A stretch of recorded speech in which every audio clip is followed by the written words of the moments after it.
Umongameli weli umnumzana Cyril Ramaphosa uthi uqinisekile ukuba eli lizakuliphumelela idabi lentsholongwane yeCorona. Umongameli ukuthethe oku ngethuba ebambe inkomfa namalungu ombutho wabahleli bamaziko eendaba kweli iSouth African National Editors Forum ngelasemzini.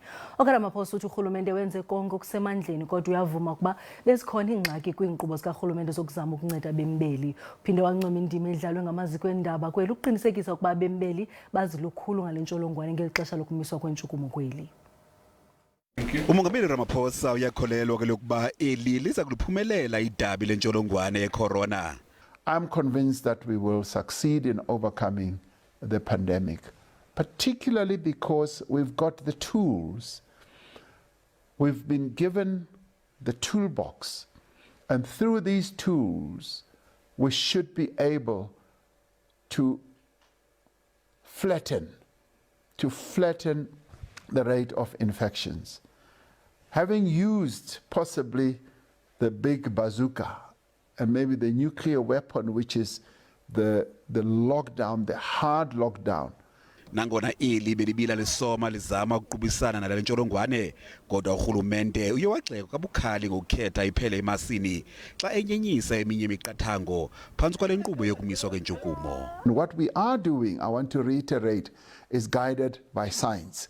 None of us is flying by the seat of our political thoughts. It's guided by science, and that is what we've been following. Kuphinde kwabakho imibuzo yokuba ingaba eli lizakwazi ukuqubisana kusininani namanani aphezulu abantu abazokusuleleka yile ntsholongwane njengoko uninzi lubuyele emisebenzini ngomso. We now need to ramp up the ICU because this is now the greatest need, and I would like our minister to focus more on the establishment of those beds. Ngomso eli lingena kwisigaba sesithathu sokumiswa kwentshukumo. The implementation of alert level 3 marks the start of the next phase of our strategy. Umongameli Ramaphosa uthi urhulumente uza kuqinisa ekuvuseleleni uqoqosho lweli. While we are firmly focused on the task of fighting the pandemic and saving lives, we are also turning our attention towards a sustainable economic recovery.